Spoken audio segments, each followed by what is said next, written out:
Good evening and welcome to all the participants. You are welcome to this 68th Leadership Conversation. These conversations we are holding on all Friday evenings. Today we have a very distinguished personality with us, Mr. Durba Mukherjee, and I take pleasure in welcoming Mr. Durba. Welcome and thank you for agreeing to speak with us. Thank you. I also take pleasure in introducing Mr. Durba Mukherjee. I'll share my screen and I'll take a couple of minutes, and after that, I'll hand it over back to Mr. Durba so that he can start his opening remarks. We call these Wise Views leadership conversations every week with one distinguished leader. Leaders come from all walks of life. Today, we have a leader from media. In the past, we have had leaders from education, technology, banking, finance, sports, social life, so on and so forth. Taking this forward, we have Mr. Durba, who is going to talk about life of a brand, how to sustain it in an ever-changing ecosystem.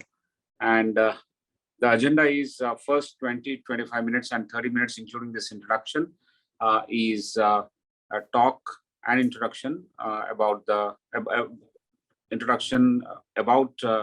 speaker and talk by Mr. Durba Mukherjee. And the Q&A is moderated by Professor Prasad and myself for the next 30 minutes. So Mr. Durba joined ABP in 1997, and he joined as management trainee. And during his career in ABP, which is spanning over 2 decades, he has handled responsibilities in brand management, audience development, advertisement sales, and production functions before taking over as CEO. Born and brought up in Calcutta and a diehard Calcuttan at heart, he is an MBA from IISW and BM. It's a prestigious school from Calcutta University, and an alumnus of another prestigious school, London School of Economics and Political Science. He has also graduated from the Senior Executive Leadership Program of the Harvard Business School. His hobbies include travel, food, and sports, which excite him beyond his areas of interest and work. I will also take pleasure in introducing my co-moderator, Professor R. Prasad. Professor Prasad is the course mentor and also director in academic wing of ICFAI Group. He brings with him a rich experience of 3 decades. He was an entrepreneur, and he was also a professional leader in corporate, and now he is a very distinguished academic leader with ICFAI. He studied his BTech from IIT Bombay and BM from IIM Kolkata. He has published several articles, books, and also presented conference papers. Welcome, Professor Prasad, to you as well. So with this brief introduction, I now request Mr. Durba Mukherjee to take over and start his opening remarks. He can, ladies and gentlemen, please pay attention. And this is a very, very interesting topic. There are several brands that take life in front of our eyes, and also several brands that actually die down in front of our eyes. So putting it together, what are the pathways, what are the trajectories these brands take, and what are the proactive measures that one can actually bring in to sustain in always ever-changing kind of an ecosystem that we live in. So it's a big, big challenge. And today I'm inviting Mr. Durba to make a presentation on this and help us understand what are the things that brands can do in order to stay relevant. Over to you, Mr. Durba. Thank you. Thank you so much, Mr. Rao, and good evening to all of you. Good evening to Mr. Prasad. Thank you for that very kind and generous introduction. I have to say that I feel pretty privileged and honored to be here as part of this leadership conversation. I've seen the list of illustrious speakers who have come before me, and the wide range of topics, which have been covered under the leadership conversation. So it's really enchanting to see such an initiative happening in the length and breadth of India. And I hope that today's session lives up to the expectation and follows the footsteps of the previous sessions that have happened. I have to say I'm a little intimidated by the name Wise Views because, I'm more in the Steve Jobs school of thought, which is to say, stay hungry and stay foolish. So I'm not too sure whether there will be too many wise views given, but let's just say we all start our corporate journey as fools, and then we wisen up a bit basis the experiences that we get. And today, probably under this topic, I'll be trying to share some of the experiences that I have gone through in my corporate life in the area of brand and brand development. And hopefully we will resonate somewhere, and through the interaction, we'll take it forward. So when Mr. Rao and I were talking about the session and what can be a probable topic, I was more reflecting within and on the situation that we have all gone through in the last 2 to 3 years. There is no doubt now that the pandemic has changed the way we live our lives, both in our personal lives as well as our professional lives. The business models have been turned on their head. And even before pandemic, once in a while in various seminars we used to go, and conferences we used to hear the word VUCA, and they say we used to live in a VUCA world and all that. But now I think VUCA is a constant. So pretty much in every 2-3 months, we are seeing things are changing, and the challenges are changing. So somewhere I was finding a very uncanny, morbid parallels between life and brand, and in the last 2-3 years, I'm sure all of us have lost a near or dear one in one of the phases of COVID. And some of them have been very untimely losses. And one wondered that, just as in life, it's considered to be, of course, of a finite time span, but gets disrupted in very surprising ways in various stages of their journey. One can also probably argue that is it true with brands? Brands also, though brands, of course, as a different entity, they're considered to be existing in perpetuity. But even that, what we've seen is, when we look at the various brand journeys in the world, that these brand journeys get disrupted in a very, very big way at various stages of their life.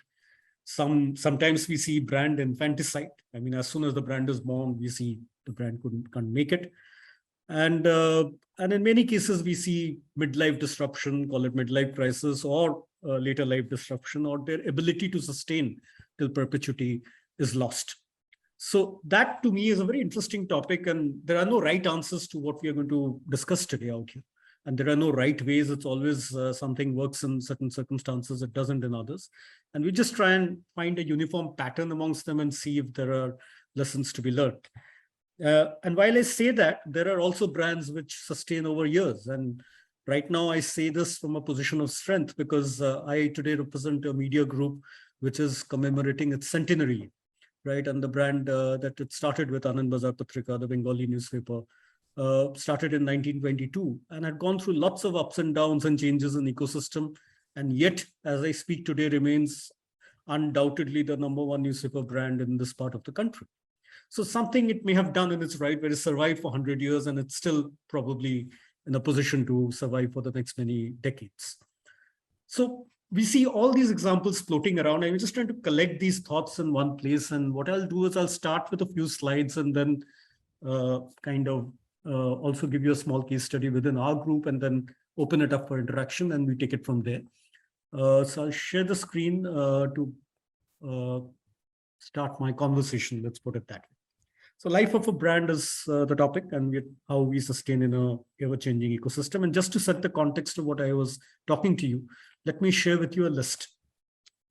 This is a list of 60 companies who made it to the Fortune 500, who still were in the Fortune 500 list 60 years apart. So 1955 and 2017. So if you look at the thing, then these are also out of 500 companies. We all know about Fortune 500 companies, right? So out of 500 company list, which was there in 1955, only 60 survived in 2017. The rest 440 walked their way into oblivion. There's something to think about. Moving on, when I was digging for some data around this topic, I came across a McKinsey study where they followed over 1,000 firms over 4 decades, and found that only 16% of those 1,000 firms were still in operation after 4 decades. That's even more, I would say, a drastic kind of data. And the rest were all closed. Today, when you look at India, then India has about 36 companies. It will be 37 now with ABP Group completing 100 years. 36 companies which are 100+ years old. And just you can imagine the number of companies that operates in India, and over the last 75 years of independence. Out of that, only 36 companies are 100+ years. And there was another independent study done by a National Institute of Repute, and they found that only 45% of the newly registered firms between 1981 to 2011 actually survived. These firms were registered in that time span, 1981 to 2011, and the study was 2021. So last firm which registered was 2011. They looked at 20 years operation scale, and only 45% have survived more than 20 years. So we saw 4 decades, we saw 100 years, and we saw 20 years. So whichever way you cut the data, it again goes back to the point that what is a life of a brand and how do we nurture that? And therein, what I'll do is for the rest of this conversation, I will be going back to basics in terms of marketing, in terms of strategy, that we have come across these models in our when we were studying management, or later on, if you have done any management-based program, you would have come across these models, and then pick from those models and jump into this discussion on how do we manage a life of a brand. And the model I like to start with is the famous Keller's brand equity model. Anybody who's done marketing or would have studied marketing and management would have come across this brand equity model, or Keller's brand equity model, as it's called, by Professor Keller. And it's a very famous model. All of us know.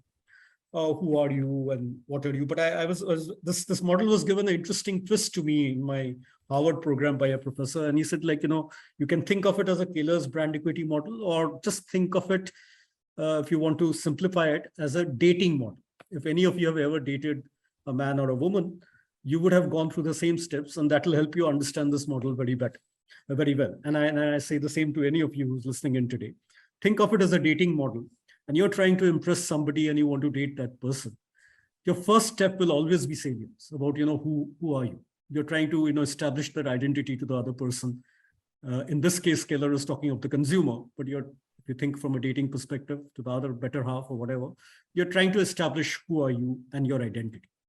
Once you're able to do that, the next step for you is to kind of let that person know what are you, and what are your performance metrics, what are your imagery metrics, and you're going to try and impress that person basis those performance and imagery matrices, and establish the question about, rather answer the question of what are you. And third is about what about you. So who are you and what are you, but what about you? How will you be able to determine the feelings of that other person about you? And how can you guide that and build that in a very positive way, so that you can reach the final step of consumer engagement or dating, whichever way you look at it, is how about a relationship? What about you and me?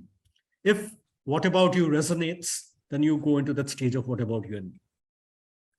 Why I'm saying this is absolutely at the beginning of a brand journey, right? And once you start at the brand journey and you get this model right, you are in a good position to start your brand journey on a strong footing, provided you move on after that. And these are moving on a functional and emotional metrics, provided you're able to then handle the consumer experience of your brand, which is pretty much determined by the content or the product that your brand is offering, the purpose it stands for, and the technology backing it. In today's day, it's more so important, the technology backing that brand in terms of creating the consumer experience. And all of this is positive. Then you had, at least I would say, you have been able to overcome the initial issues that you may have had in terms of the brand starting off on a good footing, and you're able to start that brand journey. However, in the current startup world or in a .com world, we have seen there are a lot of brands who have completely floundered on this also.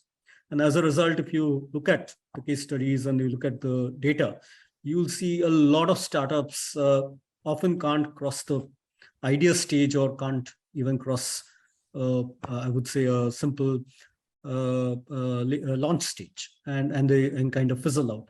It's simply because either they got the resonance wrong, they were unable to establish what about you and what about you and me. They all knew about who they are and what they are, but what about you and what about you and me could not be established. Or even if that was established somewhere, one of these three inputs didn't work out well, whether it was the product or the purpose or technology. And so these are very basics. And and this is something we need to get right for the brand to even start our journey. But then as the journey goes along, we feel we see a lot of speed bumps that come in our way. And these speed bumps are on three fronts. that I personally have seen in my journey is for a brand as they gain years behind them and they become teenager brands to maybe young brands to senior brands. The whole task of staying relevant is never in the focus. We often continue with where the brand started from and what the brand meant at that point of time, often ignoring the fact that a consumer journey may have moved on or moved ahead, or consumer needs may have changed, or the ecosystem has changed whatsoever. And hence staying relevance is of paramount importance, and something which happens all the while for us in media. Is when we started 100 years back, it was only print, and print was the only form of media that was available. And then came television, and then came radio, and there were like other forms of media coming through. And of late, what we have seen in the last many years, and particularly catapulted by COVID, is the entire explosion of digital media. But just imagine if a brand or a rather group, media group like ABP just stayed relevant in terms of just doing print and only one printed newspaper, then the group would have been nowhere today. So somewhere, we continuously need to ask ourselves this question of where we started from and how the journeys are going, and are we staying relevant to what is the changing ecosystem. Easier said than done, but it's important to ask. And as a related point to that is the aversion to change. And a lot of people often see that things have changed, but they don't want to change because they feel that what they have done in the past and has worked for them is a winning formula, and they don't want to change that because things may have changed. We always like to believe that change will not affect me. What we are doing is right, and if we continue to do that, we will never be affected because our consumers have accepted us this way. And why should we change? And by changing, we'll actually be, driving away consumers who have come to us for the same reason. And due to this, what happens is there is an absolute distinct inability to see the warning signs. And what are these warning signs, and how do we pick up these warning signs? Again, I'm saying often what I say, the success myopia, because we are very successful, we don't see a longer term, we just see a short-term kind of a horizon, lulls us into believing that everything is hunky-dory. And that's because we are not looking at the right kind of data to see whether there are warning signs. Today I was saying it's kind of raining in Calcutta, but this warning for the rain was happening was given to us almost 2-3 days before, because the weather department spotted some depression building up in the Bay of Bengal, and they were kind of able to forecast that this will come in and form of a heavy rain in Calcutta in a few days or so. So it's important for that warning sign to be picked up for us to be prepared when the rain comes. And in corporate life, I've seen more often than not, we don't look out for the warning signs because we're very happy with the current success that we are having. So what is the 2x2 metrics for looking out for this warning sign, or the red flag identification metrics, as I like to call it, is if you put market size of your brand, the brand in which market category it's operating. If you look at that market size as one metrics, and you look at your own brand size in the other metrics, then and put a 2x2 growing by declining scale, then obviously there are 4 quadrants that emerge. And of course, the red zone is where your brand is declining and the market is also shrinking. So both are shrinking. And often we look at a brand data, we often are not very careful about a market data. Is if you are in a declining market with a declining brand sale, then definitely there's a red zone. The intervention should have been yesterday and not today. And you need to do something about it. Needless to say, if you are growing, if the market in which you're operating is growing, but your brand is declining, then there is something that needs to be fixed as far as your brand is concerned. Because you are not optimizing the opportunity that your brand has in that market. And hence it's a yellow zone. It's not red as yet because the market is still growing, and maybe something which you can fix in your brand. And you have to go into each and every element of which part of that brand mix is not working for you to fix and kind of move from the yellow to the green zone, or at least avert the red zone. Another yellow zone is, of course, your brand is growing. And this is actually the most dangerous zone, because when our brands are growing, we get into this success myopia or complacence that, we are doing it fabulously and the market is not doing well because, our competition is bad or something else is bad. And we have various reasons to point out. But this is often a trap that we fall in, and this is a very, I would say, sticky zone to be in. When your brand is doing well, but the market is actually declining. And this happens in media all the time, because if you're a leading brand, chances are your brand is doing well on the revenue front, on the circulation front. But for all you know, that the overall print industry may be on a decline, and you are not able to pick up that sign because your print newspaper is doing pretty well. And this is, again, a very important zone to look out for and pick up from. The green zone, where you may have some time for thinking about the future, is when the market is booming and you are also booming. Then it's your job is to absolutely maximize whatever opportunities that are coming your way. There is nothing to worry at that point of time. But having said that, you have to constantly reinforce yourself that you are in that green zone. Now, assuming you've been able to identify a yellow zone or a red zone, how do we go forward on the next step? And how do we look at extending the life cycle or extending the life of a brand? And here the concept I want to introduce to you is a concept called ambidexterity. This is now a very hot topic in management literature. A lot of people are talking about it. It's an English word, and many of us know that ambidexterity actually means your ability to use both hands. So some of us are right-handers and left-handers. Even in football, some of us are left-footers and right-footers. But ambidexterity is when you are equally efficient on using both your hands or both your legs or whatever. So in brand life or in corporate life, this is becoming now an utmost important skill for a brand manager, or a brand to have, rather. A brand manager is just about a custodian of the brand. Is how can I be ambidextrous? And what I mean by ambidextrous here in corporate is the two concepts which I talk about is exploiting and exploring. So that's ambidexterity for me. One is exploiting the success of the existing brand. So if you have a brand which is doing well or has some strengths, how am I exploiting the success of that existing brand to further my business cause? But while I'm doing that, if I'm in a yellow or a red zone, then I have to constantly explore the adjacent opportunities that my current strengths give me by leveraging my capability. Am I also parallelly sowing the seed for a future by exploring adjacencies and kind of network using my capabilities to build future businesses? And that is the concept which I think is very critical to a renewal of a brand life or extension of a brand life, and for that matter, an organization's existence in the world. Is, are they being able to be ambidextrous? And in today's day and time, when we live in a VUCA environment all the time, you constantly have to do an exploit and explore kind of a model in order to ensure that you have a path to success going forward. And we all know this product lifecycle curve and all that we have gone through. But when you are actually doing the development stage, you're in an exploring stage. You're exploring the market, you're exploring the category, you're exploring all that. Then you're exploiting. Once the brand is launched and you're gaining market share, gaining size, you're exploiting the opportunities that come with it. But the critical part is when you're there at the top. And we all know after the maturity comes a decline, and this is where brands die or move towards their death.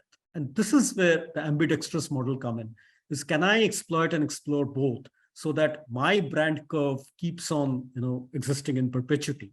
So this is how the curve will then move, which is your core business. While you are doing well in that, have you been able to harvest your growth business in terms of exploration? And have you been able to harvest exploratory business, which you're not there, but you will explore going forward, and you see strong adjacent possibilities of doing well in that. Of course, as you see, the growth potential goes up and the risk potential also goes up. So the more the growth and the exploratory you become, the more your risk matrices grow up. It's always the case. The payoff is also high. But you need to do that, because if you don't, then you stay at the core and you die at the core. And then your brand life becomes finite, and you will be those 440 companies which never make it after 40 or 60 years. But out of the 60 companies list that you saw, probably when you go into the details, you'll see many of them moved from growth to growth and did exploratory businesses which are doing well now, and they're able to continue so far. So moving on, I'm just going to do a 5-minute thing on my media platform challenge. As I said, for me, it's print, digital, television, all of them are competing for attention. So what do we do as a media group? And one of the things we did recently is, one is to say we are in the business of newspaper or we are in the business of television, and that's a very wrong way to look at it. Because at the end, every media house, in a way, is in the business of content. And once you think that you're in a content business, then suddenly you blow up and see the content connections that are there And that will give you an idea on what are the adjacent opportunities which you can pick up and explore and create business opportunities around. So this is a busy slide, but let me just say, if content is your centerpiece, then content can be in print. And from print, it can go into newspaper, books, or from print, it can get into printing services, distribution, special interest publication, magazines, and so on. Content is digital. It can move to ebooks, news, entertainment, whatnot, and to digital services, which can be matrimony, weddings, edtech, health, everything. And content is audio. It can be radio, it can be audiobooks, it can be podcasts, content can be data service, content can be events, activation, aggregation, syndication, and everything. So I'm saying once you think of yourself as content, you certainly see how the horizon explodes and the content connections are established. And then you start looking at each of these opportunities and say, where are you best poised to take advantage of? And you start building adjacency capabilities and extending the cycle of your brand. So for us, it was an initiative called a content platform because we've been in Bengal, we wanted to create an experience of content excellence in Bengali language. And we wanted to epitomize the cultural pride of every Bengali across the globe by aggregating all our content platforms. So we are into print, we are into television, we are into radio, we are into literary books, we are into education, we are into a lot of things. But we wanted to aggregate all of that and create a single content platform from the group through which we will kind of engage with our consumers. And why we will win in this business is simply because we own the repository of knowledge. For us, for 100 years, we have been nurturing and kind of this Bengali language and the output of Bengali language. And so we have access to all the content. So we are in the best position to do it. We have connect with the Bengalis living worldwide. So both of this come into play, then we can actually leverage the concept. And keeping that in mind, we launched an app called Aro Anando, that's how it's pronounced, but it means happiness unbound. And our tagline is Jakichu Bangali, which means everything a Bengali cares for. And what we did was we aggregated all of that into that particular app. And it had news, literature, books and magazines, entertainment, audio entertainment, spectrum of specific subjects, and so on and so forth. There's a lot of internal pushback from individual teams. They're saying, you'll be cannibalizing our sale. So people won't buy books and magazines. People won't buy newspapers. They'll only look at this app. So typical, pushbacks that will come. And in another time, probably we would have said, okay, let's keep news out. Let's get magazines out. We want to protect our circulation. But the trick is, if I don't disrupt myself, tomorrow somebody else will come and disrupt. And then I will be struggling to kind of create a response mechanism to the disruption. So for us, the exploration was, let's disrupt ourselves before somebody else does and create a business model out of it and extend the life cycle of our brand using the strengths that we have, which is there in front of you on the screen. So my final takeaway, I would say, is from this seminar is as you launch a brand, of course, you build relevance, exploit the brand scope, which I talked to you about. Who are you? What are you? What about you? And all that. And then, of course, very important in today's world is to create a network effect. Remember, the world has become so complex. It's almost impossible for a single brand to do everything. And it's very important, hence, to create that network effect. If somebody else has created a robust network, jump onto it and do it. That's the success of Amazon. They create a network effect for sellers, and sellers benefit out of it. Today, even for media, Amazon has created an Amazon Prime media channels where a lot of legacy medias like us are putting our stuff there because Amazon has an existing network and we want to leverage that. The Google News Initiative, Facebook News, all of these are network effect that you see, which are created. And this is a very, very critical part for a critical point for a brand to succeed in today's world. Moving on, as I said, disrupt yourself before someone else does. That's a great way of, extending the brand. Otherwise, someone else will come and kill you. Explore adjacencies. I think I have done that in detail. That's another takeaway I want you guys to have from this session. And finally, of course, if you remember my second slide where I said the purpose is very, very important. Brands which do well and survive all disruptions are brands who do well by doing good. So somewhere, you need to also keep that purpose in mind where your brand should be doing good to the society in which you operate. And if you do good, then you will also do well because it will be reciprocated by the consumers in the market. So I think that's about it, what I had to share in terms of the journey of brand disruption and how we handle it. I think rest we can talk about through the interaction. I'll stop here and go back to the screen. Mr. Durba, thank you very much. That's a very, very interesting presentation. In fact, particularly I have liked the way you have landscaped the evidence of brands vanishing over a period of, say, a few decades in the context of the world as well as in the Indian context, and how brands with long lineage are changing over a period of time and sustaining and staying relevant, but many of them have also vanished in Indian context. I think it's a very good context that you have set for us to understand where are the opportunities and challenges, what are the road bumps, and what are the measures that one can take proactively in order to actually survive by exploring the adjacencies. I think it's a fantastic account of your presentation. Thank you very much for that.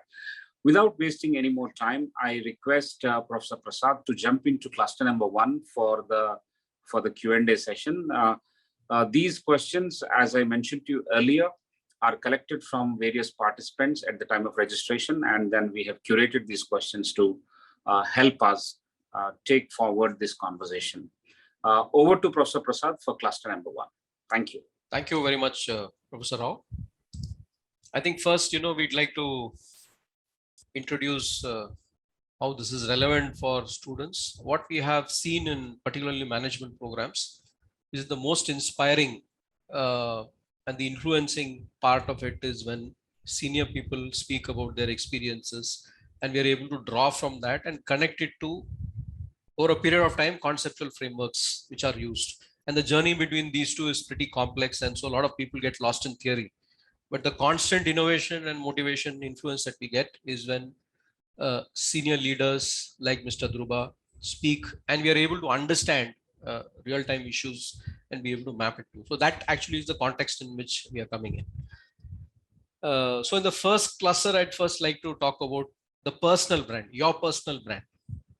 So if you have to put this context there, you've been there from quite a while, and you've become the CEO. So in a manner of speaking, the same framework has applied to you, and you've crossed all that. So how do you, can you tell us about your journey in this particular context, keeping the changing ecosystem in mind? Yeah. So it's a very interesting question, because often we don't think of ourselves as a brand, and we're so caught about thinking about corporate brands and so on.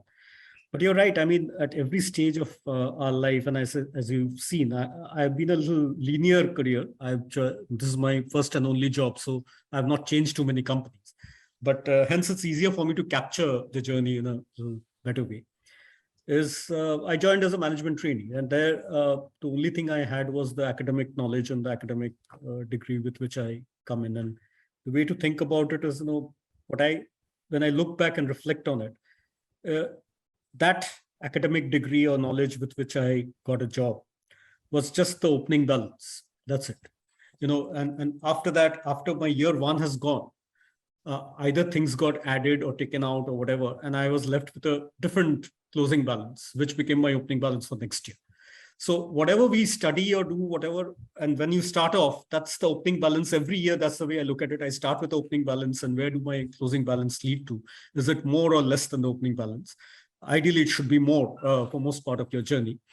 And hence, at various stages, I realized my challenges were different. As a management trainee, my first thing was to get confirmed. So there, it was all about going through the projects, going through the process where I had to show the organization that I am in a position to value add to its journey.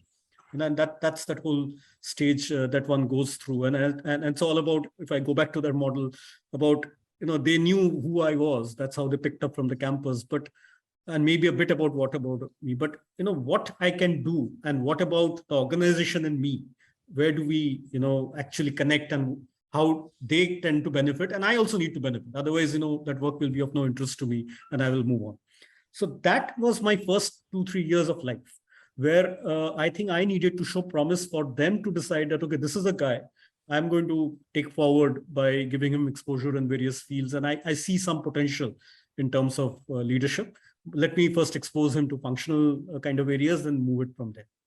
But that was at the initial stage, and then you come to a level as you go up the pyramid, where it starts shrinking, and you are then competing with a few, and suddenly where you started off from, the ecosystem has changed by. So, when we started off, it was a print industry, then it became a print and television industry, and suddenly it was moving towards a digital industry. And these are things which I never learned. I had no exposure whatsoever.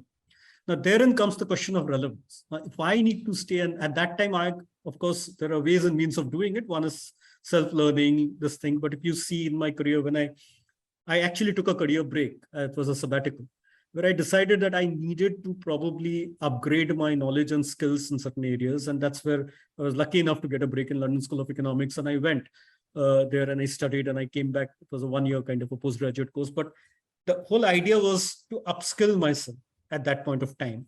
If I needed to stay relevant, I needed those knowledge and skills to stay relevant. And it actually helped me for the next 7-8 years of my journey, where I felt a little bit more empowered because I kind of upgraded myself in between. And also I got a lot of exposure in multifunctions because of those skills, and which helped me update my skills. So it's about building on my relevance and staying with it.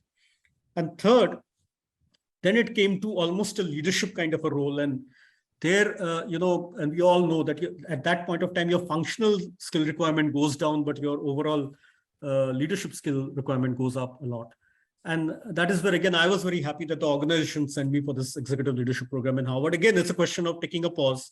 It was not a pause. I didn't take a break, but it was an ongoing program. But to go and upskill yourself. Again, if you see these 3 interventions in my life was all about to build skills to stay relevant and again, come back and use those skills to continue that meaningful relationship with my organization and with the stakeholders in order to ensure and convince them that probably I am the guy for the job when the time and the opportunity came. So that's how that journey went.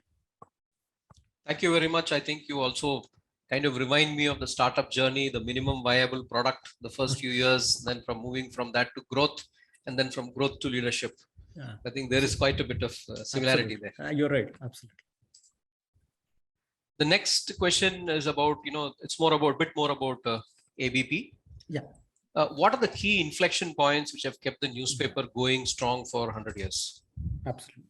So, there is another whole thing of ABP is, as I said, we started off as a print company, right? So a lot of the journey for the first 75, 80 years was about relevance of, it was more like fighting a battle within print. So, you launched a product, there were so for us, we also have an English newspaper called The Telegraph. So Anand Bazar Patrika have always been the kind of a leadership position that they were in, but Telegraph has been an English newspaper, has always fought battles. So we had first internal competition. I mean, I would say by internal, I mean another print newspaper coming. So Asian Age got launched, and then Hindustan Times got launched, and then Times of India got launched, and so on and so forth. So there have been these inflections which came through. At that time, the whole focus was about winning those battles and staying in the leadership position. And that was about it. And soon, that battle, as I said, moved to a different platform altogether, where it was not about fighting a Hindustan Times or a Times of India. Print was fighting television, and there, the whole thing was, you are a static textual product, and there is a audio video product, which is multimedia in nature. And that was about 10, 15 years of that battle. And it was all about how do we complement television, because of course it was getting mass popularity. And for us, it was all about getting into that space, and it's, instead of trying to fight with print, you get into that space. And that's when we went into television as an industry. And we started off with Star News. If you remember, it used to be called Star News at a point of time. It was a collaboration between ABP and Star News. And it is also very important how you go in. Remember, we were a print company. If we tried to do television news, we probably would have blundered. So it's very important to collaborate. And here I talked about that network effect of getting the right people to collaborate with. So Star, of course, was always into television. So they knew the business very well, and they knew the nuances and the rhythm of it. So you want to go in, you collaborate with the best, and we collaborated with the best. And over a period of time, Star lost interest in the news business. But by then, we have been able to pick up the skills from them, and we bought out the Star stake, and we continued with television, which is in form of ABP News now. And we then decided that it's not just going to be one channel, because news consumption is very localized in nature. So we started doing local channels. So there was a Bengali channel, ABP Anando. There was a Marathi channel, ABP Maja. There was a Gujarati channel, Lashmita, Punjabi channel. And then within television also, there was a wonderful inflection point where for a long time, we were wanting to get into the South Indian market. Everybody wants to get into it. It's a big market. But we realized that the South India market is completely dominated by a few distributors and a few group, and it's impossible almost to break their hegemony in that market. And therein, where you say crisis is often an opportunity.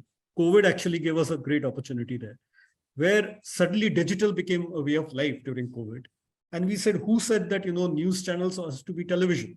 News channel can be digital.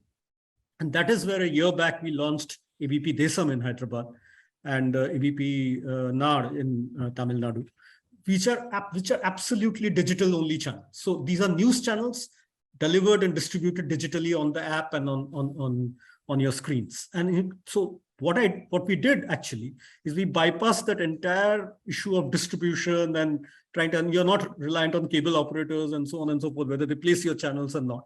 And we got very fast scale because of the ecosystem that was actually helping us. And that was again another inflection point where within television, we decided it will be a digital television rather than pure television. And then, of course, digital is, of course, a way of life. So for us, what we see, we are, as I said, in the business of content. And for our advertisers, we are serving eyeballs, right? As long as we can keep aggregating eyeballs and give them the kind of reach that they're looking for and the connections that they're looking for, we are doing our job as a media house. So if we just stick to print and just remain in print, we will remain with a set of eyeballs. But going into television, we in between, when radio came in, we went into radio. We went into digital, and we now go into digital television. All of them put together, we have aggregated the eyeballs, which I think have helped us, keep on going as a group even for 100 years. Excellent. I think the first and the most important thing I take away is that what is my business? I think that you've responded to pretty well. Then I can also see the first stage where it was competition, then you moved to collaboration, and then it was innovation. Almost it was disruptive innovation when you came into digital. Absolutely. And you've taken those in the stages where those were relevant. And today all the three are relevant when it comes to that. Thank you. The next question is, with the shorter attention spans, how is mainstream media competing with aggregator news apps? How do you go about it? Yeah, this is, I have a very different take on it. And pardon me, I probably am not of the millennial generation, so I have a different take on it. There is a lot of debate, which I have also been part of in the media industry, about short attention spans and so on and so forth. What is not explained to me is the same generation who has a short attention span is absolutely okay to binge watch a show on Netflix for 7 hours. So it's not, I personally don't think attention span is an issue. It's the quality of the content which is an issue. If a content is good, in my thing, if I don't like a content, I will probably see it for 2 minutes and go out. But if I like a content, let's talk of this OTT generation, and everybody's on OTT and watching content. None of those content is, even if you're looking at an episode, is below 25-30 minutes. And if you're looking at a film, not less than 1.5 hours. So there is no issue with attention span there, because you like the content and you'll stick on to it. And there are 3 seasons, 4 seasons, and you will watch all of them together over a night. So to my mind, it's not about attention span. It's about how interestingly I'm packaging and presenting the content. If I have a good content, and we as a group believe in long form journalism, actually, because for us, the differentiator is long form journalism. Because when you go to a social media kind of an environment for consuming news or whatever, most of them, doesn't have credibility. You really don't know what is the source of. And we have all gone through this fake news thing over the last 2 years. And we all love doing it. It gives us sadistic satisfaction to forward it to a group and often now we put a line saying not verified, or we don't take responsibility for it because of the legal issues, but we still love posting. But what happens is it doesn't give depth. So for us, we believe as a media house, where we can differentiate against the browser generation is by giving content which has depth. And if it is kind of, packaged and presented in a very interesting way with maybe graphics, with interesting statistics, data, and a narrative around it, then people do read. And we are seeing that even today. I'll tell you, pre-COVID, we were circulating about 1 million copies. I'm talking of print now. Post-COVID, even after everything, yes, circulating about 8.5 lakhs. So we just lost 1.5 or 8.5 lakh people are buying at 5-6 rupees and still reading my paper, which is in a long form journalism, because they believe they need to know. Otherwise, they all have access to internet, they all have access to digital, but they're still doing that. Similarly, with our digital, we have seen, if you go to our digital sites, you will see long form journalism.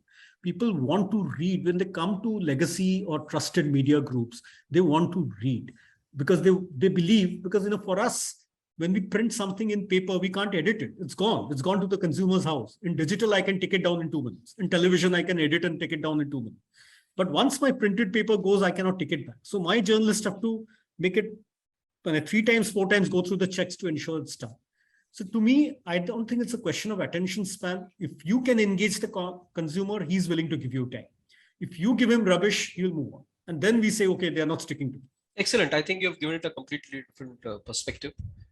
And what we are saying is that it needs to be interesting. You should get their attention. You should be able to retain their attention. And of course, for that, you need to understand the audience. And I think more importantly, you also build it upon about 2 factors of credibility and trust, which is actually keeping the pull back to you and keeping customers with you. Yeah. Thank you. Today, sustainability is a major issue. A lot of top global brands have already taken action. Many top Indian brands have also taken action.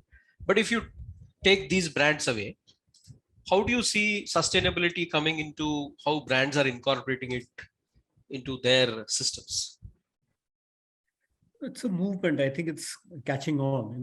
The only issue, and I'm talking of sustainability from a point of view, you're talking of environment and purpose and all that.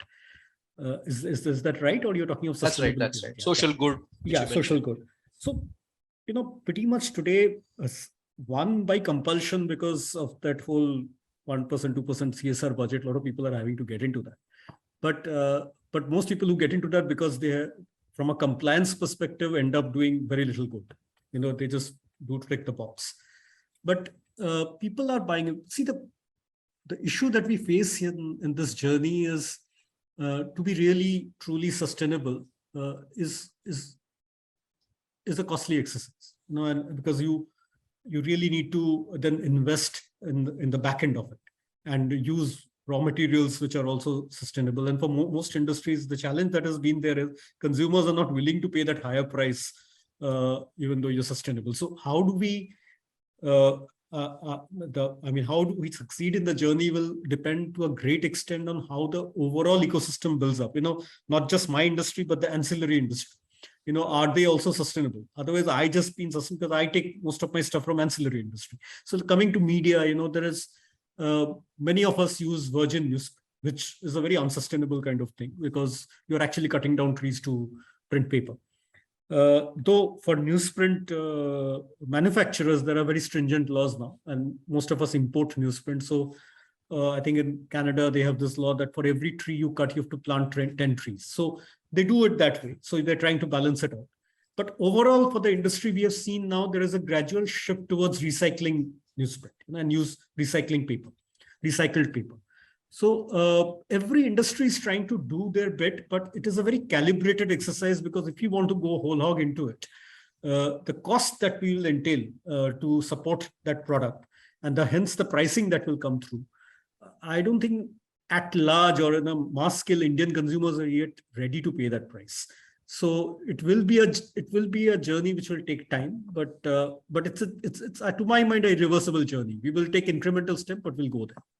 Thank you. I think it's clear that there is also a kind of judging what is right for the set of consumers and then trying to adapt to it and then trying to bring in the sustainability angle to it.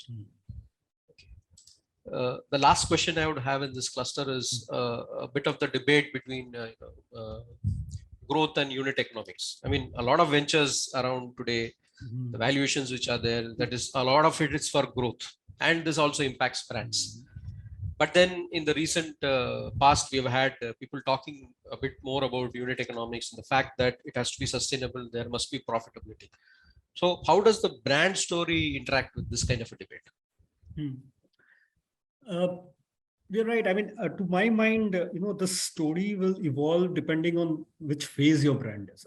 And I mean, as I'm saying, if you are pretty much at a launch and build up phase, at that point of time, your measurement metrics is about growth. You really are not looking, because you may have a business plan where you need to reach to that destination of that business plan for unit economics to kick in. So a lot of it is that. So it depends on how your business, if your business model is not based on unit economics at all, it's all about growth and valuation, then there will be a hard landing at some point of time or the other, which we are seeing now with a lot of startups. And I think the venture capitalists are now demanding performance and unit economics to be factored in, and not just valuation game. They're looking hardly at the operational model. But for a normal brand, for us, often when we launch and we build, we look at growth as a metrics and not the profitability or the operations, because that brand has a business plan which will take it to profitability. But in that milestone, when it reaches that milestone or the scale of growth where it is supposed to deliver the unit economics, and there should be in the business model a milestone or a point where it should deliver unit economics. If it doesn't, then there is something seriously wrong and you need to look back, because you cannot have a brand which survives in perpetuity just on growth and zero profitability. So as a legacy company, I have not been in startup, you've been, so you know probably, but for a legacy company, it has always been about operational profitability. At some point of time, we also have launched brands. We are also launching new age brands, digital brands. And we understand that the game is a little different when we launch it. But all our digital forays are with milestones of operational profitability at certain point of time. So our growth horizons may be a little flatter, but our unit economics horizons are very clear. So to me, I'll always vote for a brand which has a unit economics objective at some point of time, if not at the beginning. Excellent. I think you have highlighted the difference in perspective between the startups which are not coming out of an established corporate mindset, and how someone like your organization would look at it, and why it would be so also. I mean, the mindset and the culture is already there. Thank you very much. We come to the end of this cluster. I hand it back to Professor Rao. Yeah, thank you. Thank you. Mr. Durba, I think it's an ongoing conversation which is extremely interesting. There are lots of questions, but we will move faster. I will also request the audience to raise their hand in case they have any questions, and I'll prioritize those questions over the ones that I have already with me. In this cluster, we look at application-oriented questions. So the first one is, can you give examples of one or two Indian corporates which have been successful in building their brand, and how, over the last, say, 50 years? So, to my mind, I personally am a big fan of the HUL group and the brands, the way they develop. To me, they are also almost like an university of marketing for me, as far as Unilever or Hindustan Unilever is concerned. And look at any of their power brands, whether you're looking at a Surf or a Lux or a Dove, and see that from the genesis to the way they have built the brand, from functional attributes to a purpose attribute to kind of, making it almost like your day-to-day presence, kind of almost like a day-to-day household family member. And we all, those of us belong to our generation, remember the Surf ad with Lalita ji and all that, where it was all about, because Surf was having a pricing premium, right? And people were gravitating towards lower price brands, and it was all about, kharidari mein samajhdari.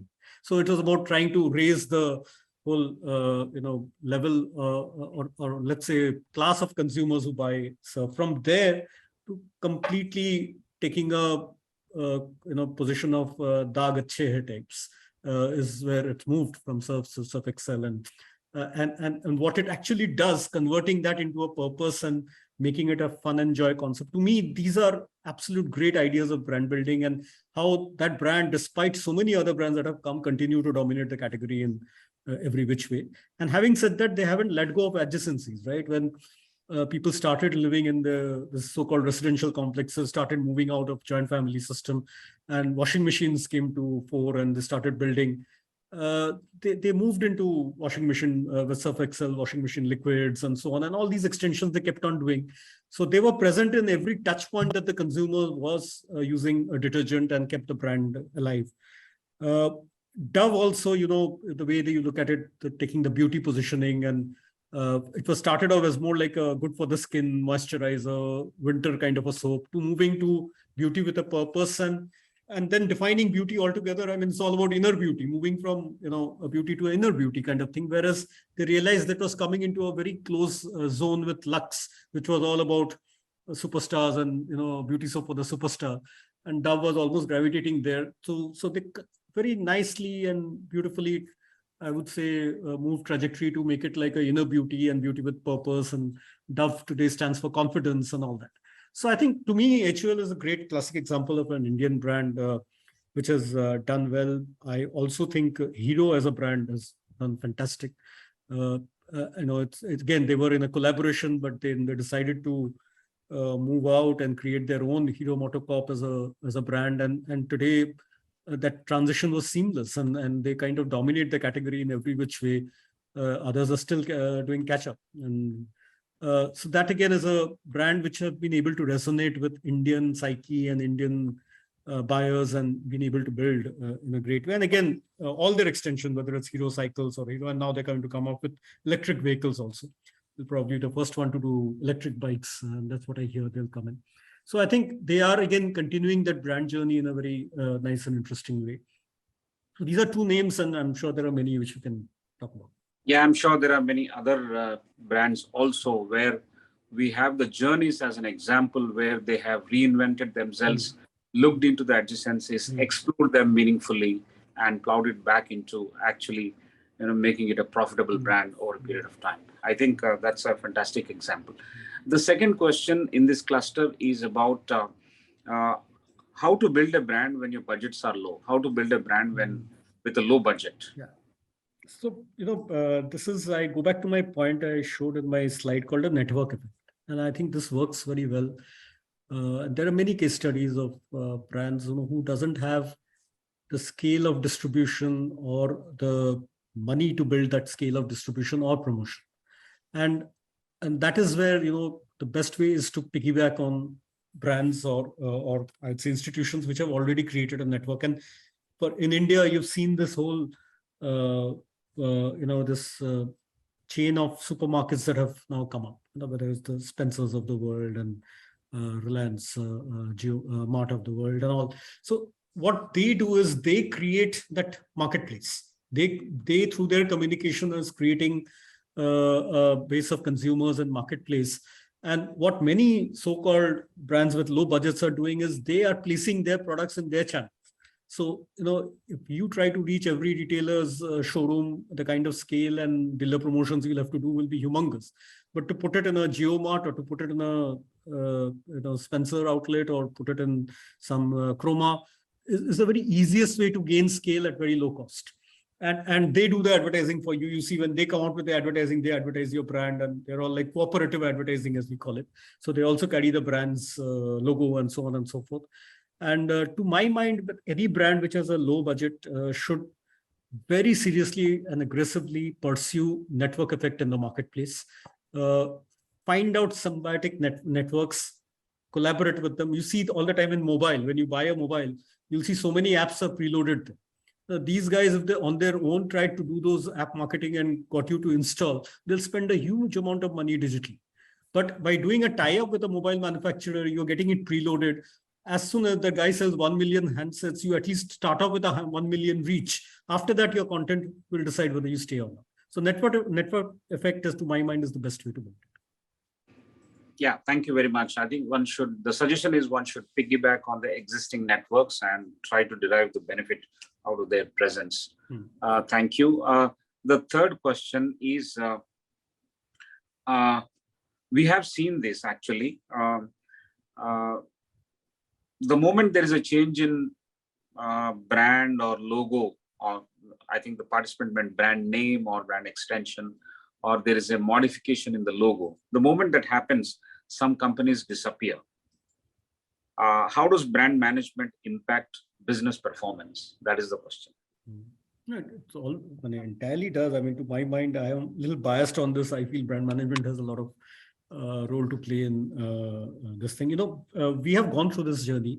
As I said, when we started off our television news, it was Star News. And from there, we moved to ABP News.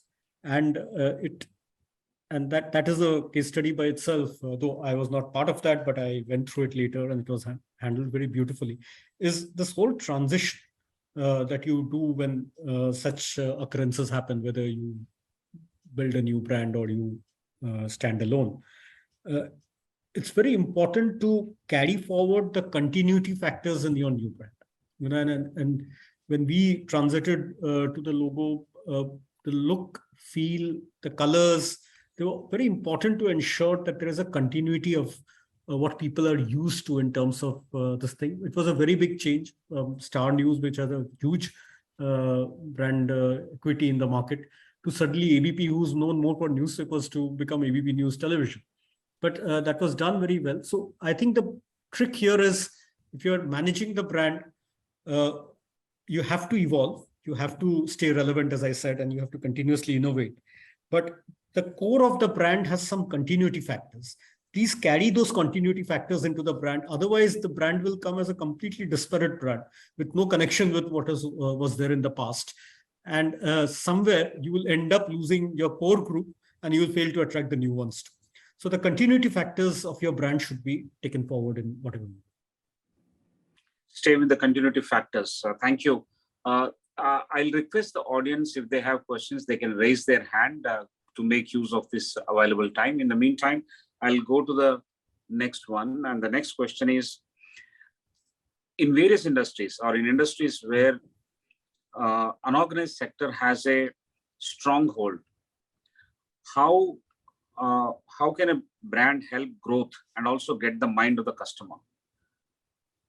So it's question of building brand in unorganized sector kind of industry and how to get the share of the mind of the consumer. Yeah. So the way I look at it is, it's both a challenge, but it's equally an opportunity, because typically in an unorganized sector, there are no brands. There are mostly commodities, where people almost, because they go and ask for a atta, or they ask for a matchbox or whatever. So they're not very strong brands. So if you are able to create a brand differentiation there, or you're able to create a differentiation using a brand logo or a brand mnemonic, you stand to gain faster, because there's no doubt about it that people prefer a brand name to no brand name. And we have seen this in Bengal, at least in the biscuit industry. Biscuit is a very unorganized industry. There are a lot of players. You go to a tea stall, you'll see there are like 10 types of biscuits which operate, and they dominate the market share. And both Britannia, and I know you had a guest speaker from Britannia, I'm sure she would have covered it, but the way they branded that whole biscuit segment, and locally also there's now a firm called Bisfarm who's doing a great job in branding the segment, is today a lot of tea stalls in Calcutta actually keep Britannia biscuits and Bisfarm biscuits, because they feel that it gives them an USP over other tea stalls, because they're giving more branded biscuits than the non-branded biscuits. So again, a crisis was turned into an opportunity. Is the very distribution channel is now vying to keep branded biscuits, because that will give them a differentiation to the other competition that is there. And hence, to create a powerful brand within an unorganized marketplace actually will help you break that clutter and move faster in terms of your business objectives than otherwise. That's my take on it. Honestly, in media industry, there's no question of unorganized industry. Media industry thrives on legacy media and trust and credibility. So the brand name is very, very important. So I don't have a practical experience, but I just took an experience from a client who I deal with, and I've seen them do very well, which is biscuits. Sure. I think food is a great example. The various facets of food industry is largely unorganized. There are various other staples that are unorganized, and you have agarbattis as a market, largely unorganized, but we see a brand there. One of the speakers is from that industry on our leadership conversation. So some of these examples are great. Some of the resonating factors and the lessons that we are hearing from various leaders is also that you disrupt yourself before others do it to you. So this is very nicely reiterated by you in your opening remarks as well. So what I'll do is I will take one question from the Q&A box that is, print faced tough competition with TV. It not only survived but thrived. Even English newspapers continue to do well. Do you think print has enough strength to sail through this digital onslaught that has been put up not only by conventional news media, but also by a lot many pure commercial new players? Yeah. Yeah, I saw that question come in straight up my alley. To be very honest, and not because I come from ABP Media Group, it's like, people like sensation. So people like these controversies to keep on brimming. But as I said, print has survived television, print has survived radio, print has survived other forms of media. And today, yes, digital is, of course, a reality. To my mind, it will survive. Every media will have its place and have its space. It may not be to the size and scale that print used to be 100 years back, because that was only print. But every media will have a complementing role to the other. As I keep saying, previously print used to be the breaking news platform. People used to wake up in the morning and read and what is breaking news. But then television came and made breaking news like almost a standard feature. And today, digital is like real-time news. I mean, as soon as something is happening, somebody from the spot is putting it up. You don't even have to edit and create a TV program out of it. So there are going to be modes, and people will consume media in various forms and in various places and in various times, depending on what suits them. Now, we as a media group has to ensure that we have a presence in each of these platforms, and we are available to them to read at what they want to read and when they want to read and where they want to read. So it's important. You see all media groups today are going into television, digital, print, radio, everything, because whichever media the consumer picks up, we should have an offering which kind of satisfies his content needs. And we want to play that game. So to my mind, if you ask me, yes, print will play even today in the Western world, which is so digitally advanced. Print continues to rule, and we all know the golden example in print is the New York Times, and a lot is talked about the digital thing. Until recently, even a few years back, despite everything, New York Times print revenues were more than the digital revenues. It continues to be, and even today, their print circulation is as robust as their digital circulation, and both coexist, because it's all about the type of content and nature of content. And to my mind, we have to stay relevant. We have to give the right content, package it in the right way, and all will have its own space.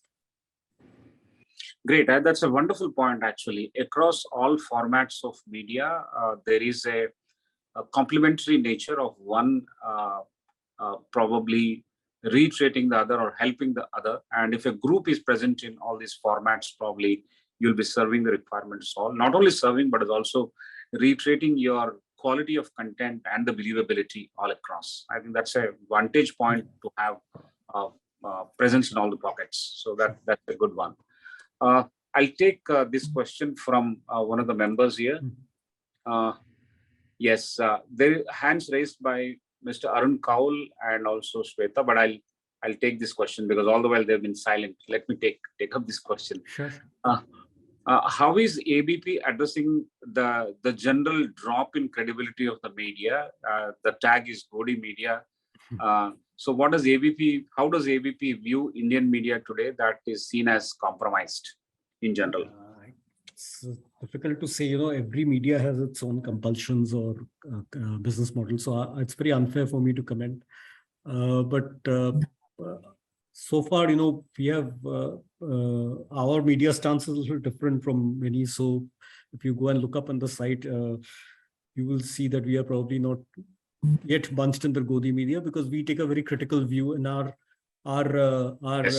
whole positioning has been from day one that we have an anti-establishment stance. So it's not a question of we have a liking or disliking for any party, but we believe that whoever is in the establishment, we should take them to task and keep them on their feet to ensure so that they deliver governance. So whichever be the party at the center or the state, we'll have to do that. So for us, you're right that when we fail to do that, we actually do disservice to media as an industry, and that is the biggest disservice we'll do to ourselves, because as I mentioned a while back, even after COVID, when people wrote off print media saying print media is going to die, print media has seen a resurgence in India all across. I mean, whether you talk Malala, Manorama, Hindu, ABP, most other publications have seen a growth in circulation. That's simply because what we are riding on is trust and credibility. As I said, digital news people love, but they don't trust. Television news, they are not too sure. I mean, 10 minutes later, they'll edit and bring it down.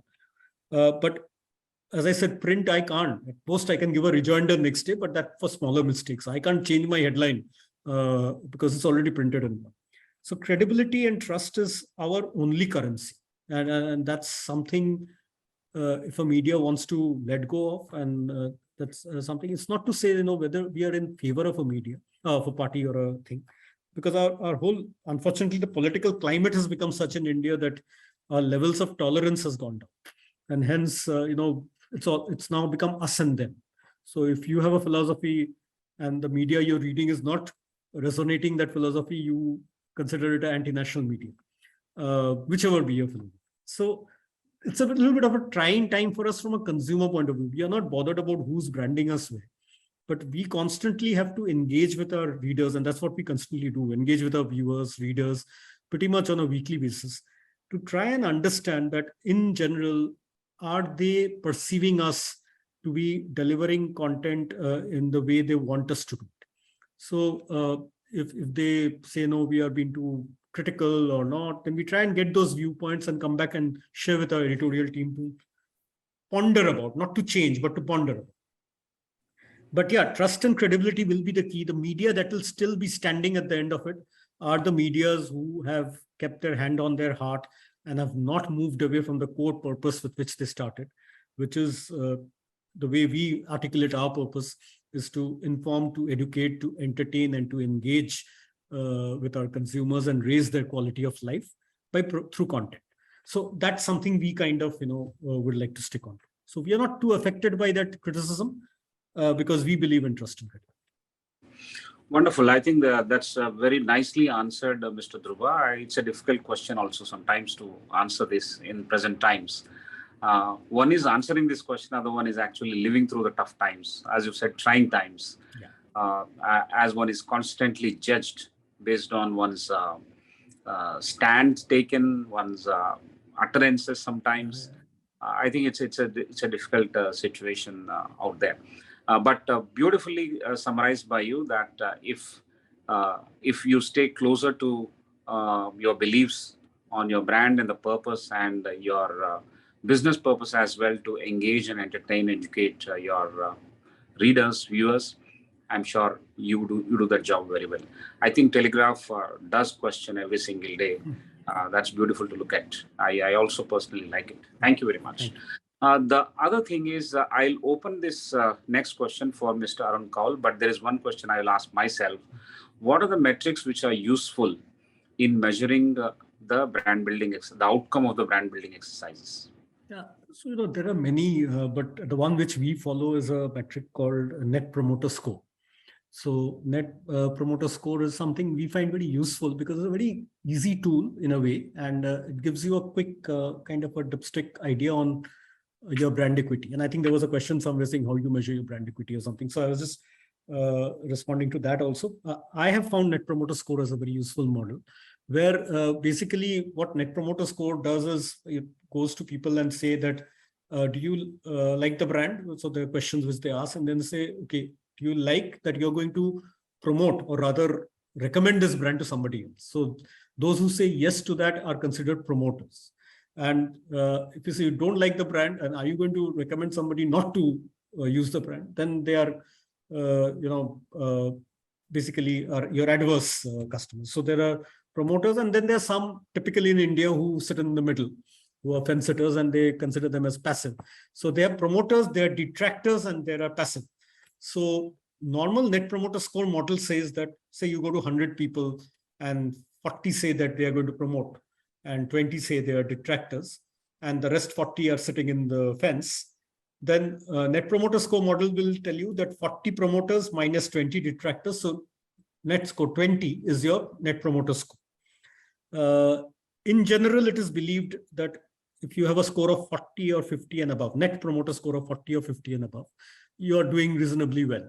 And 60 and 70 is, of course, excellent and world class. So if in a group of 100, 70 say they're going to promote and 20 say they're going to be detractors, then if your net promoter score is 50, you're doing very well. However, in Indian context, I would say, it's maybe, I would say, prudent to consider the passive guys also as your detractors. And sometimes it's for your own understanding, because as you it just relates to our previous discussion that a lot of people don't want to open their mouth for fear of whatever, particularly if it is something not so good that they want to see. So normally for an internal purpose, what we also do is I take the passive and the detractors together. So if 40 people have said that, they'll promote and 20 have passive and 40 said they will, I'll take 60 as detractor. And in my scale, the net promoter score is -20. So which is not good. I need to be at least 0 and plus. So when you actually bunch passive and this thing, then anything above 0 is good for you. But overall, NPS is a good measure of how your brand is doing in the market. Great, thank you. Thanks for throwing light on that NPS. We'll now open it to Mr. Arun Kaul. Srikanth, can you please facilitate? Mr. Mukherjee, can you hear me? Yes, Mr. Kaul. Thank you. I can hear you. First of all, before I start, you may find my question very stupid or silly, so please dismiss it if you think it's very stupid or silly. What I'm saying, if you find my question is very stupid or silly, please dismiss it. Oh, no, come on. Okay, got it. Yeah. What I'm saying is that with e-commerce, becoming so strong and so popular and rising, I'm talking of Amazon and Flipkart and all the e-commerce platforms. And now the government is also trying to come in with ONDC and whatnot. Aren't brands in some industries simply, they don't have a very bright future? Let me give you an example. You see, I have been a very loyal customer of Bata. Bata is a brand from Bengal itself. I mean, originated from there, and I think it's a 100-year-old brand. And you'll be surprised that I have been such a loyal customer of Bata that from the last 50 years or plus, I have not bought any other brand of shoes, in spite of whatever promotions others have done. But recently I wanted to get a walking shoe, for my morning walks and whatnot. So I went to Amazon and I got some brand. In fact, I don't even remember the brand. I got a brand for just about 450 rupees or something like that. And I've been wearing it. It's very comfortable. It's very nice. And I don't know, even if it lasts for 1 year or 2 years, I will say I've got my money's worth. But what has happened is that a very loyal Bata customer has suddenly given up Bata. Of course, I've not given up for the main shoes, Hush Puppies and all, but maybe one day I'll do that also. Similarly, for, let us say, shirts, one used to go to Arrow or Peter England or Ellen Solly, and now you go to Amazon and there are some vague brands which you see and you read you see the rating, you read the feedback and all, and then you buy. And similarly, appliances, like if I want to buy a toaster, or even if I want to buy a geyser, a big thing from my house, or, a mixer grinder, some such thing. So aren't brands in some industries going to have a very, very tough time? I mean, in the brick and mortar life also, when the modern retail and the organized retail came in, they started having their own store brands and private labels and all. So the big brands took a hit. Now with e-commerce rising and spreading so fast, isn't there a danger to big brands and branding? Yeah. I completely echo you. Firstly, Mr. Kaul, I think we are in the same boat. I am a big fan of Bata myself. I personally feel once you wear a Hush Puppy, it's very difficult to move to any other. Yes, I know. It's very comfortable. So I always stick to it. But you're absolutely right. And that's where I said that for legacy brands like Bata, or in our group, in media, there are like many legacy brands. It again goes back to the question of relevance and disrupting yourself. It's many of the other apparel brands that you talked about, whether it's a Louis Philippe or a Van Heusen, if you now go, they have moved to an omni-channel format. They are no longer relying on their stores anymore. So they have created a touch point because it's not about e-commerce, it's about convenience. For you, it was about getting into Amazon, you needed a walking shoe. It was a very convenient way of buying it. You saw something, you maybe knowing your size, you ordered it, and it was delivered to your doorstep. You didn't have to go out and travel and then look at the shoe and buy. So e-commerce is about convenience. Now, if you ask Bata, of course, legacy, has a lot of issues with union and laborers and all that. So they barely could move out of their store format to anything else per se. Even now, they're still struggling. Very bare digital. At most, you get now they have a Bata membership. So they track you and they send you SMSs here and now, but you still have to go to the points. stores. You can encash those points and whatnot. Yeah. But half the time, it's not like you use points anyway, so it gets expired. But it's still the store experience. And if you go to a Bata store, you'll still find a very reluctant guy coming and showing you the shoes and all. And you really are given the indulgence you get with other brands. You have now started singling out Bata probably because of the experience you're having there. And it's the consumer experience. So in my slide, I showed you technology has a big role to play in that consumer experience. So I think, but if you go to a Louis Philippe today, and I give you a personal experience, I went to buy a shirt there and the size was not there, right? And typically you like a shirt and the size is not there. And the guy was immediately proactive. He took me to a screen there and he said, "Sir, don't worry, just type in your address. This is the model number." He typed it all for me. And he said, "Your shirt size is this." So I'm logging it. And the shirt will be, either delivered to a store near your house or it will come to your house or whatever. I'm placing the order. It gave us 3, 4, 5 days working days and the shirt will go to you. So then I was realizing what they're doing. They have moved to an omni-channel. So they don't want to lose the car. They know the guy is sold on the shirt, on the material. It's just a size issue. I will deliver it. Same thing happened with Bata when I went to buy my son's shoe when the schools reopened after COVID. The size was not there. And the answer was that, you come back after 2-3 months. I don't know when the stock will come. And glad you picked up Bata because these are two live experiences I've had in the last 3-4 months, 6 months rather, where a Louis Philippe purchase, they moved to an omni-channel format and I got what I wanted sitting at home. And Bata was, "Aap phone kar lijiyega, ya check with me whether the stock has come." Who will do that in today? My son's school is starting 3 days time. I'm going to call him and figure out. I went to another shop and there was a Khadim shop. I never used the shoe, but I had to buy a shoe, black shoe, and I bought that. So point is, the more I start doing that, and now you like this shoe that you've worn, and I will probably end up liking something else and I'll move away from the brand. So who's to be blamed? It's not e-commerce. It's the blame goes to Bata for the way they have still designed and their processes and their way of selling. So they have to move to omni-channel to keep customers like you and me with them. Thank you, Mr. Mukherjee. Thank you. Thank you. Thank you, Mr. Kaul. That's a very good question, actually. Professor Prasad, do you have any question before we come back and wrap it up?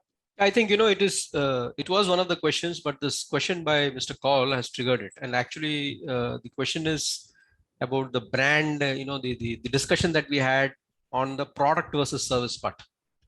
So how does it differentiate and what do you do in order to remain relevant? To me, Mr. Prasad, it's a comprehensive experience. It's not either or.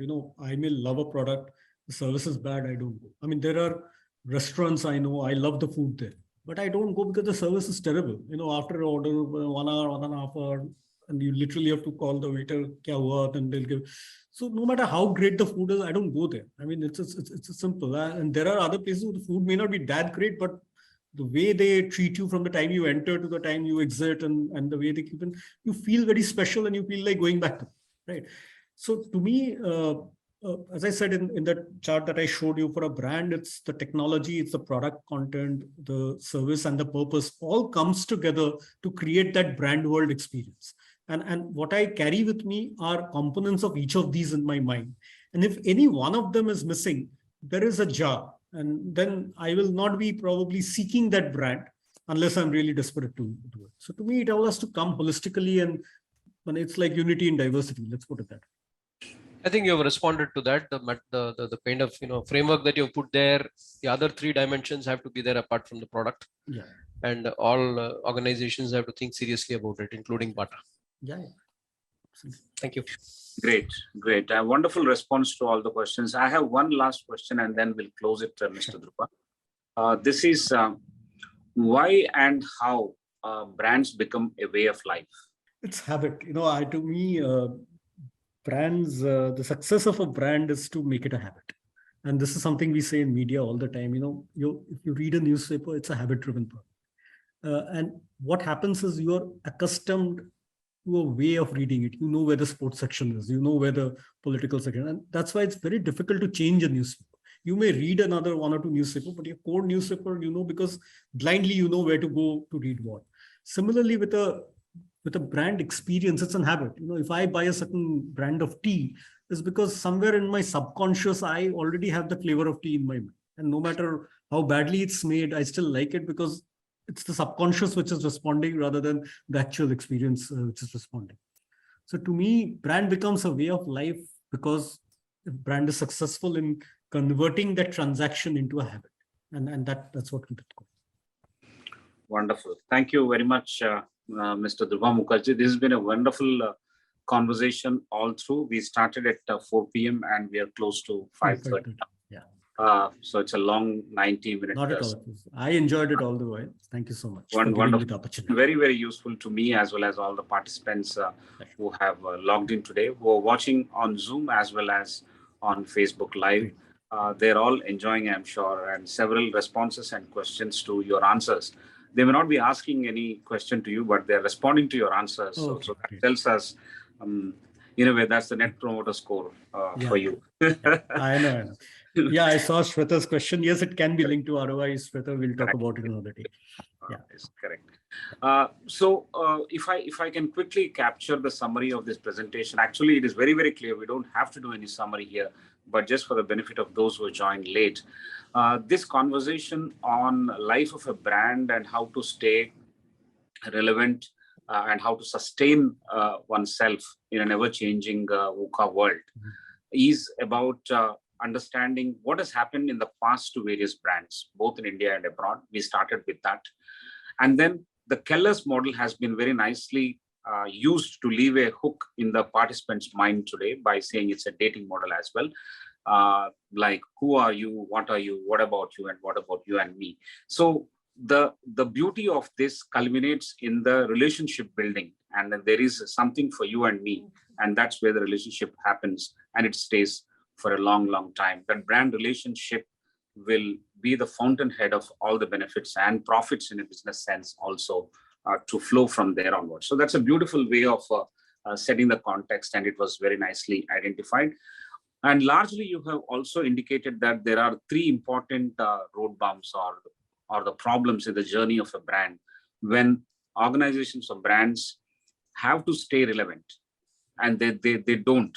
So that's a big challenge. The aversion to change. There's a lot of change that is required in tune with the market, in tune with the changing preferences of the consumer. But that aversion to change, that if I change something might happen. The fear of unknown if I make a change. Sometimes people even are averse to making small changes in their activities of their brand journey. And the third and the most important one is the inability to see the warning signals. And when people probably bury their head in the operational hassles of the organization, maybe they don't see the warning signals. On the other hand, when people believe that it is an inside organization and you don't have an outside view, then you obviously cannot see any warning signals. And the third one is there's no respect for feedback that comes either from within or from outside. Then you will also not see any warning signals coming across. I think at various stages, there are enough signals to look at and study the impending danger that's lying on the corner and then take proactive measures to handle all these things. You suggested that we need to exploit the existing success of a brand. And also, we also need to explore the adjacencies by leveraging the capabilities. And that's how you deal with risk, and that's how you deal with growth parallelly. I think this was a very interesting concept and interesting piece of your presentation that has captivated all of us. That's very good. Thank you very much for that. And what remains broadly, and I said some time back also, is that we need to disrupt ourselves as brands, as organizations, before others come and disrupt us. I think that again emanates from the fact that you have read the signals, you have seen the environment changing, and then you have no aversion to change All these factors will only culminate into disrupting yourself. I think I think that agility, that openness to deal with yourself uh, is a much important activity, rather than getting decimated by the activities and and the steps taken by industry or somebody else around you, so that you get disrupted and you're nowhere. So beautiful. That's a wonderful concept, and very nicely you have patiently also handled all the questions. Thank you very much for this wonderful session. We would like to make a summary on this and share with you. I'll also share a recording of this conversation, and we hope to hear from you on that. And if there are any other questions from our audience, we'll write to you. You can respond. Thank you so much. But from everyone, on behalf of ICFAI, on behalf of all the participants and everyone here, thank you so much. Thank you so much, and pleasure was all mine. Thank you. Have a good day. Bye. Thank you.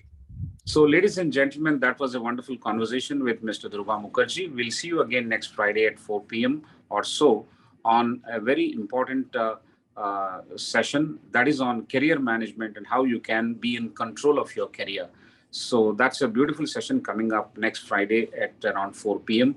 We'll communicate that to you very soon, and stay connected and do participate. Till then, do take care and read more about the brand management, how to measure the outcomes of brand building exercises, and some of the trajectories and journeys of brands that we have seen in India and abroad. They throw a lot of lessons at us, and I'm sure we should have that ability to pick up those lessons and implement those in our own domains. That will be extremely useful. So for now, thank you very much, and see you next Friday. Thank you all.